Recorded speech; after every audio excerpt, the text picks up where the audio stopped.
Hello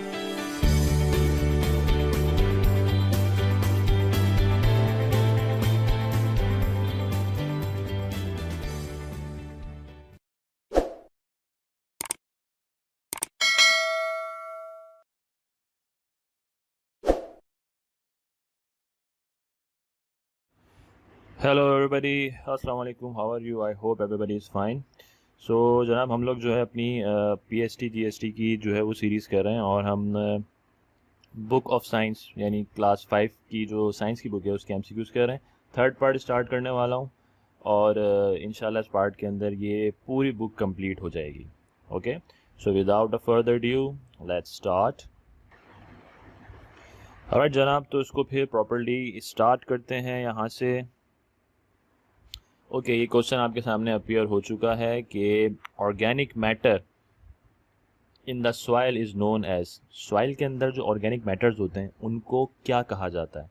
salt, black soil, humus या sediments? And the right answer is humus. ठीक है, soil के अंदर जो ऑर्गेनिक मैटर्स होते हैं उनको ह्यूमस कहा जाता है, याद रखिएगा इसको। आगे चलते हैं। ओके, नेक्स्ट क्वेश्चन है how many types of soil are there. Soil की कितनी किस्म की आप कह लेंगे कैटेगरी है या टाइप्स हैं? 3, 4, 5, 6? And the right answer is 4 types of soil. Okay, ये 4 की 4 टाइप्स यहाँ पे नीचे लिखी हुई भी गई हैं। Sand soil, silty soil, clay soil and loam soil.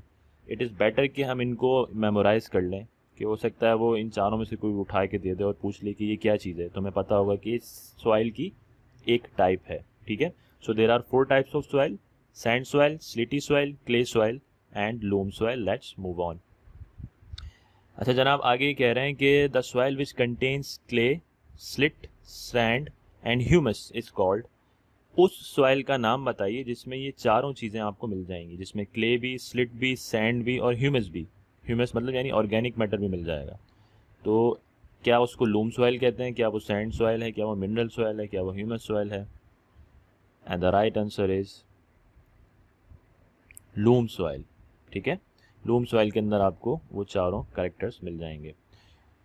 Okay, the process by which the soil displaced from the earth surface is called. उस प्रोसेस का नाम बताइए जिसकी वजह से सॉइल जो बार बार अपनी जगह छोड़ती रहती है, डिस्प्लेस होती रहती है। क्या उसको सेडिमेंटेशंस कहते हैं?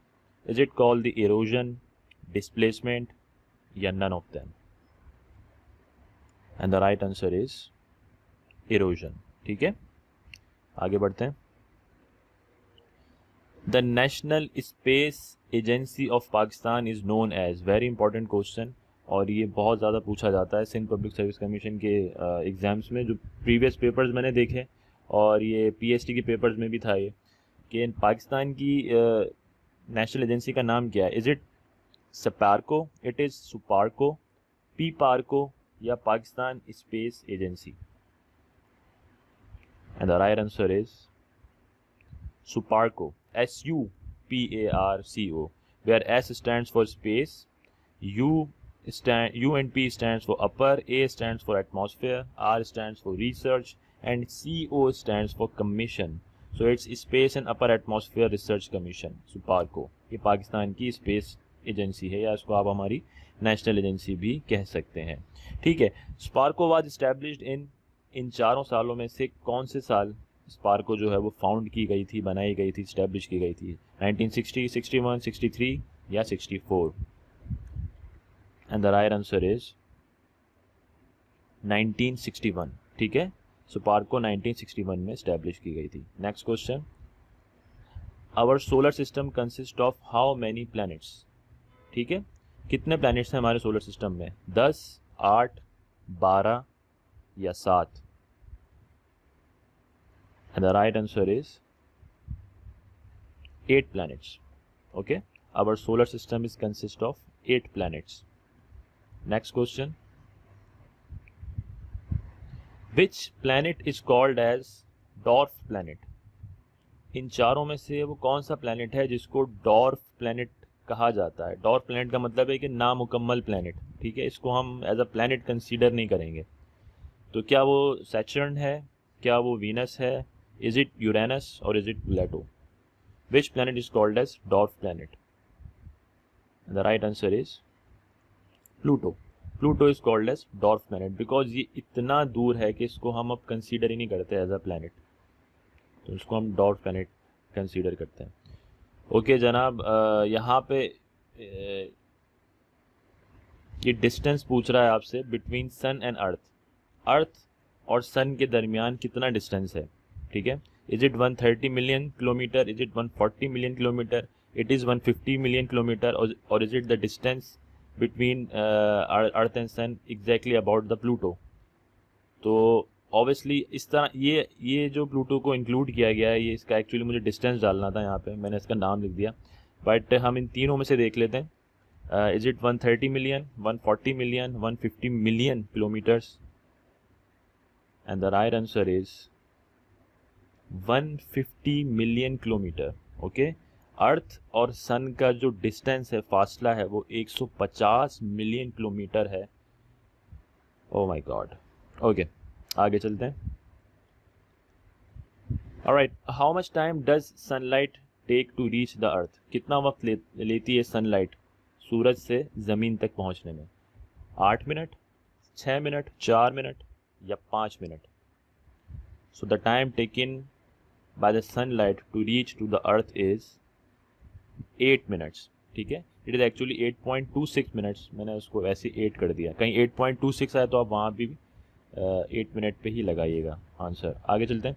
Age of the sun of our solar system is, हमारे सोलर सिस्टम का जो सन है उसकी क्या उम्र है लगभग, ठीक है। क्या वो 4.57 बिलियन ईयर्स ओल्ड है? इज इट 5.7 बिलियन, 6 बिलियन और 8 billion?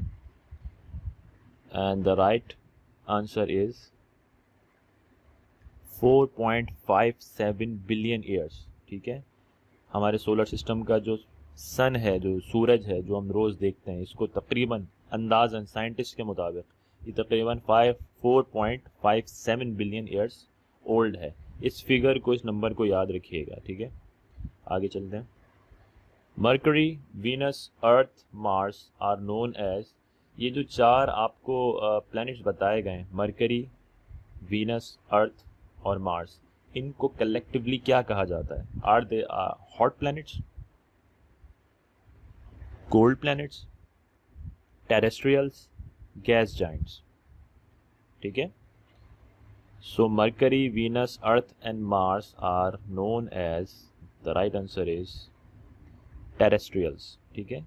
Mercury, Venus, Earth and Mars, इन चारों को टेरेस्ट्रियल्स कहते हैं। क्यों? बिकॉज इनकी जो सरफेस है वो बहुत ज़्यादा रॉकी है, बहुत ज़्यादा आप कह लें कि डेजर्टेड एरियाज़ हैं। टेरेस्ट्रियल यानी कि ज़मीन की सरफेस जो है वो बहुत ज़्यादा इस तरह के जो लैंड टेक्सचर्स होते हैं उसके ऊपर मुश्तमिल है, इनका जो एटमॉस्फेयर है, तो इसलिए इनको टेरेस्ट्रियल्स कहा जाता है। आगे चलते हैं जनाब। Okay, Jupiter, Saturn, Uranus, Neptune. अब ये जो 4 प्लैनेट्स हैं, Jupiter, Saturn, Uranus and Neptune, इनको क्या कहा जाता है? Hot planets, cold planets, terrestrials और गैस जाइंट्स। सो डेफिनेटली ये टेरेस्ट्रियल्स तो नहीं है, बिकॉज टेरेस्ट्रियल्स हम पीछे 4 जो हैं वो पढ़ के आ चुके हैं। तो या तो ये हॉट प्लैनेट्स हैं, इधर दे आर कोल्ड प्लैनेट्स और इधर दे आर गैस जाइंट्स। सो देखते हैं कि जुपिटर, सैटर्न, यूरेनस और नेपच्यून को क्या कहा जाता है।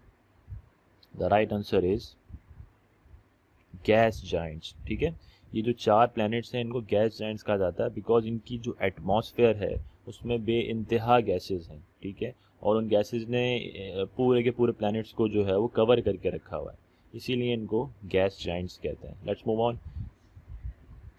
विच planet has no any moon? इन चारों में से वो कौन सा प्लैनेट है जिसका कोई चांद नहीं है? मार्स, प्लूटो, अर्थ, मर्क्यूरी। अब हमें तो पता है अर्थ का तो चांद है, हम देखते हैं उसको, ठीक है। तो डेफिनेटली मार्स, प्लूटो या मरकरी में से कोई ना कोई ऐसा प्लैनेट है जिसका कोई मून नहीं है। So the right answer is mercury, ठीक है। मर्क्यूरी का कोई मून नहीं है। एडिशनली आपको ये भी पता होना चाहिए कि वीनस का भी कोई मून नहीं है। तो जो 8 प्लैनेट्स हैं उसमें से मर्क्यूरी और वीनस, इन दोनों का कोई मून नहीं है। Let's move on. Okay, which planet also called as the sister of planet Earth, ठीक है, इन चारों में से वो कौन सा प्लैनेट है जिसे अर्थ, हमारी जो अर्थ है उसकी सिस्टर भी कहा जाता है, क्योंकि कुछ एटमॉस्फेयर अर्थ से मिलता जुलता है। तो जनाब, is it Venus, Jupiter, mercury, Uranus? And the right answer is Venus, ठीक है। वीनस जो है उसको सिस्टर ऑफ अर्थ भी कहा जाता है। मेमोरी बेस्ड क्वेश्चन है, इसको याद रखिएगा। आगे चलते हैं। Which planet is the biggest of all terrestrial planets, ठीक है। अभी पीछे हम 2 एमसीक्यूज करके आए थे टेरेस्ट्रियल और गैस जाइंट्स के 4 प्लैनेट्स ऐसे हैं जिनको टेरेस्ट्रियल कहा गया है, लेकिन उन टेरेस्ट्रियल में से भी बाय एरिया बिगेस्ट कौन सा प्लैनेट है? अर्थ, जुपिटर, वीनस या Mercury? And the right answer is Earth, ठीक है। अर्थ जो है वो बिगेस्ट टेरेस्ट्रियल प्लैनेट है। 30% एरिया जो है वो लैंड है और 70% एरिया जो अर्थ का है वो ओशन है, ठीक है। Let's move on. The earth has only one moon and it's name is, जो हमारी अर्थ है उसका एक ही मून है, उसका नाम क्या है? Is it called crescent, lunar, bright star, Eclipse? And the right answer is lunar, ठीक है। हमारी जो अर्थ का मून है उसको हम कहते हैं ल्यूना, LUNA। ये इसको इम्पॉर्टेंट क्वेश्चन है, इसको याद रखिएगा। आगे चलते हैं। Which planet is known as red planet? बेइंतहा पूछा जाता है ये, जब ये जनरल साइंस की बात आती है तो उसमें बहुत सारे ऐसे क्वेश्चन मैंने देखे जिसमें ये MCQs बहुत आ रहा होता है, और ये जो है हमें इस बुक में भी मिला। ओके, तो ऐसा कौन सा प्लैनेट है जिसको रेड प्लैनेट कहा जाता है? Venus, Mars, mercury, Jupiter? And the right answer is Mars. Mars को जो है वो रेड प्लैनेट कहा जाता है। उसकी एक वजह भी है नीचे लिखी हुई, because Mars has the largest volcano in whole solar system. पूरे सोलर सिस्टम में जितने भी प्लैनेट्स हैं, मार्स वो वाहिद प्लैनेट है जिसके पास लार्जेस्ट वॉल्केनो है। तो जब वो वॉल्केनो इरप्ट होता है तो पूरी उसकी जो लैंड है ना, वो आप कह लें कि रेडिश हो जाती है, इसलिए उसको रेड प्लैनेट कहते हैं। Let's move on. Which planet is mostly made up of iron? अच्छा, यहाँ आयरन, ये जो सवाल है इसका मतलब ये है कि इन चारों प्लैनेट्स में से वो कौन सा प्लैनेट है जिसकी सरफेस में सबसे ज़्यादा आयरन पाया जाता है, ठीक है। इसको इस तरह से समझें, लाइक हमारी जो अर्थ है, अर्थ की जो क्रस्ट है उसमें सबसे ज़्यादा अबंडेंट एलिमेंट ऑक्सीजन है, ठीक है। इसी तरह से इन चारों प्लैनेट्स की जो क्रस्ट है उसमें सबसे ज़्यादा अबंडेंट एलिमेंट जो है वो आयरन होगा। तो वो कौन सा है? क्या नेपच्यून है, मर्करी, वीनस, और is it Pluto? The right answer is mercury, ठीक है। थोड़ी सी अजीब सी बात लग रही है कि मर्क्यूरी भी खुद एक एलिमेंट जो है पीरियोडिक टेबल में होता है उसी के नाम पे, और उसमें सबसे ज़्यादा पाया जाने वाला उसकी क्रस्ट में आयरन होता है। तो आप ऐसे भी याद कर सकते हैं चीज़ों को रिलेट करके। आगे चलते हैं जनाब। यहाँ पे 2 नाम दिए हुए हैं हमें, Deimos and Phobos are the moons of which planet, ठीक है। मून्स बहुत ज़्यादा पूछे जाते हैं कि इस प्लैनेट के मून का नाम बताओ या इस प्लैनेट के कितने मून्स हैं, ये सवाल अक्सर जनरल साइंस में किया जाता है। So Deimos and Phobos are the moons of which planet? Mars, Jupiter, Earth, और is it Pluto? And the right answer is Mars, ठीक है। मार्स जिसे रेड प्लैनेट भी कहते हैं, उसके जो मून्स हैं उनका नाम है डायमॉस एंड फोटोस, ठीक है। आगे बढ़ते हैं। Which planet has confirm 50 moons? इन चारों में से वो कौन सा प्लैनेट है जिसके नासा ने कन्फर्म 50 मून्स डिस्कवर कर लिए हैं? Is it Jupiter, Neptune, Uranus और Mars? So which planet has 50 confirmed moons? Let's find out. The right answer is Jupiter. Jupiter के 50 confirmed moons हैं। और अगर मैं थोड़ा जूम करके आपको दिखाऊं, आपको ये एक राउंड सा यहाँ पे सर्किल नज़र आ रहा होगा, इसको जुपिटर आई भी कहा जाता है। ये जो पॉइंट है, ये रेडिश सा, ये राउंड सा जो पॉइंट है, इस पॉइंट पे बेइंतहा साइक्लोन्स आते हैं और बेइंतहा जो है वो आप कह लें कि स्ट्रूम्स और साइक्लोन्स और इस तरह की चीज़ें आती हैं। तो एक अलग से विजिबल नज़र आता है, इसको जुपिटर आई भी कहते हैं। इसके बारे में भी सवाल कर लिया जाता है कि वो कौन सा प्लैनेट है जिसकी सरफेस के ऊपर जो है वो आय नुमा जो है वो एक अपीयरेंस है, सो वो जुपिटर है। ठीक है जनाब, let's move on. The largest moon of the solar system is, हमारे पूरे सोलर सिस्टम का लार्जेस्ट मून कौन सा है? Luna, Deimos, Ganymede, Phobos. And the right answer is Ganymede. ठीक है, और ये जुपिटर का भी लार्जेस्ट मून है, गायनामीड। बेसिकली गायनामीड जुपिटर का मून है और ये जुपिटर का लार्जेस्ट मून है, लेकिन ना सिर्फ ये जुपिटर का लार्जेस्ट मून है, ये पूरे सोलर सिस्टम का लार्जेस्ट मून है। तो आप इसको याद रखिएगा, गायनामीड। Let's move on. इस गायनामीड को डिस्कवर किसने किया था? किस साइंटिस्ट ने डिस्कवर किया था Ganymede? Is it Galileo, sir Isaac Newton, Al-Razi या Al-Biruni? And the right answer is Italian astronomer Galileo. ठीक है, उन्होंने डिस्कवर किया था गायनामीड। आगे बढ़ते हैं। What is the largest planet of our solar system? हमारे सोलर सिस्टम का लार्जेस्ट प्लैनेट कौन सा है? पूरे सोलर सिस्टम यानी इन 8 के 8 प्लैनेट्स में सबसे बड़ा प्लैनेट बाय एरिया कौन सा है? जुपिटर, वीनस, नेपच्यून या Pluto? And the right answer is Jupiter. सही है, Jupiter largest planet of our solar system. आगे चलते हैं जनाब। जुपिटर तो लार्जेस्ट था, सेकंड लार्जेस्ट कौन सा है? The second largest planet of a solar system is Uranus, Saturn, Mars, Venus. And the right answer is Venus.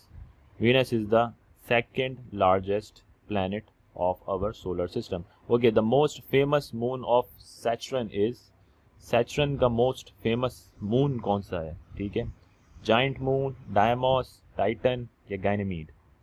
तो हम देखें, हमें ये तो मालूम है कि डायमॉस एंड फोबोस तो मार्स के मून्स थे, गायनेमीड जो है वो जुपिटर का मून है और largest moon of the solar system भी है। तो या तो ये जाइंट मून हो सकता है या ये टाइटन हो सकता है। तो इस तरह से लॉजिक, अगर आप चीज़ों को पता होगा तो आप लॉजिक लगा के राइट आंसर तक पहुंच सकते हैं। So the most famous moon of Saturn is Titan. Okay, Titan is the most famous moon of Saturn. आगे चलते हैं। Which planet is known as ice giant? इन चारों प्लैनेट्स में से आइस जाइंट किसको कहते हैं? Jupiter, Uranus, Neptune, Saturn? The right answer is Uranus. ठीक है, यूरेनस को आइस जाइंट कहते हैं। इसके एटमॉस्फेयर में बेइंतहा कोल्डनेस है और यहाँ पर मोस्टली जो है वो बर्फ़ ही रहती है। ओके, आगे चलते हैं। The hottest planet of the solar system is mercury, earth, Venus, Jupiter? And the right answer is Venus. Venus is the hottest planet of our solar system. Let's move on. The smallest planet in the gas giant family. ठीक है, दो families में divide किया था हमने, terrestrials और gas giants. Gas giant family का smallest planet कौन सा है? Uranus, Jupiter, Saturn, Neptune? And the right answer is Neptune. Neptune is the smallest member of gas giant. ठीक है, आगे बढ़ते हैं। The rocky stones and metallic debris around the sun और इन स्पेस इज कॉल्ड। ठीक है, space के अंदर जो है वो आपने देखा होगा किस तरह से बेल्ट्स होती हैं, या रॉकी स्टोन्स या मेटेलिक डेब्रिस जो है वो सन की या स्पेस के अराउंड जो है वो घूम रहा होता है। क्या उनको हम क्या कहते हैं? मीटरॉइड, स्टीरॉइड्स, एस्टेरॉइड्स या dust storm? And the right answer is asteroids belt. ठीक है, ये आपको बैकग्राउंड में नज़र आ रहा होगा, इस तरह से राउंड राउंड सी बेल्ट होती है। अच्छा, एस्टेरॉइड्स को प्लेटिनॉइड्स भी कहते हैं। ठीक है, ये आप देख लें, थोड़ा सा हमने जूम कर दिया है, तो हो सकता है एग्जामिनर जो है वो प्लेटिनॉइड दे दे और आप कंफ्यूज हो जाएं कि ये तो मैंने कहीं देखा ही नहीं था वर्ड। तो एस्टेरॉइड को प्लेटिनॉइड भी कहते हैं, ये इंटरचेंजेबल है। ठीक है जनाब, हमारा जो है वो ऑलमोस्ट ख़त्म होने वाला है ये चैप्टर। ये 10th चैप्टर था। एक दो इसके अंदर डेफिनेशन मैंने लगा दिए, आप देख लें इसको। The smallest bodies in space made up of dust and rocks are called comets. ठीक है, स्पेस के अंदर जो है वो छोटे छोटी जो यानी कि आप कह लें कि एंटिटीज़ होती हैं जो कि डस्ट और रॉक्स से मिलके बनी होती हैं, उनको हम कॉमेट्स कहते हैं। तो इस डेफिनेशन को पूछा जा सकता है, इसको याद रखिएगा। उसके बाद ये बड़ा इंपॉर्टेंट टेबल है, number of moons of each planet. सही है, जितने भी प्लैनेट्स हैं उनके कितने कितने मून्स हैं, मैंने इनको क्रोनोलॉजिकल ऑर्डर के अंदर लिख दिया है। अर्थ का एक ही मून है, लूना, जो हमने याद किया था। मार्स के 2 हैं, डीमोस एंड फेबोस, ये 2 हमने याद किए थे। बाकी मार्स के बाद फिर नेपच्यून आ जाता है, इसके 14 मून्स हैं। यूरेनस के 27 मून हैं। जुपिटर के 50 कन्फर्म मून हैं। सैटर्न के 53 मून हैं। और मरकरी एंड वीनस का कोई भी मून नहीं है। ठीक है, पॉज करके वीडियो को इस टेबल को अच्छी तरह से 2-4 मिनट में याद कर लें। इसमें से बेइंतहा क्वेश्चन बनाएगा वो, बहुत सारे पूछता है क्वेश्चन कि इसके कितने मून्स हैं, इसके कितने मून्स हैं, इसके मून्स का नाम बताओ, कौन सी प्लैनेट है जिनकी कोई भी मून नहीं है। वो सब हम बहाल करके आ चुके हैं पीछे, तो इसको अच्छी तरह याद कर लिएगा। आपकी साइंस की 5th क्लास की बुक जो है वो कम्प्लीटली फिनिश हो गई है, उसमें से मैंने सारी एक्सट्रैक्शन निकाल ली इन 3 पार्ट्स के अंदर। इनको अच्छी तरह देख लें, इससे इंशाल्लाह इससे आगे जो है वो कुछ भी नहीं आएगा। ठीक है, जितने भी MCQs हमने कवर किए हैं, मैं आपसे रिक्वेस्ट करूँगा इन सबको अच्छी तरह याद कर लें, ताकि आपका कोई भी जो है वो टॉपिक या कोई भी ऐसा जो आप कह लें कि पॉइंट है मिस नहीं हो सके। ठीक है, नेक्स्ट क्लास जो मैंने सेलेक्ट की है वो 5th क्लास की ही मैंने सोशल स्टडीज़ की बुक सेलेक्ट की है। ठीक है, उसमें से मैं इंशाल्लाह MCQs निकाल रहा हूँ और वीडियोस अपलोड करूँगा। इस चैनल को सब्सक्राइब कर लें इसको, और अपने दोस्तों तक भी जो बेसिकली जो तैयारी कर रहे हैं PST GST की, उनके लिए चीज़ काफ़ी काम आएगी, तो उनको ये शेयर कर दिएगा। थैंक यू वेरी मच, मिलते हैं फिर।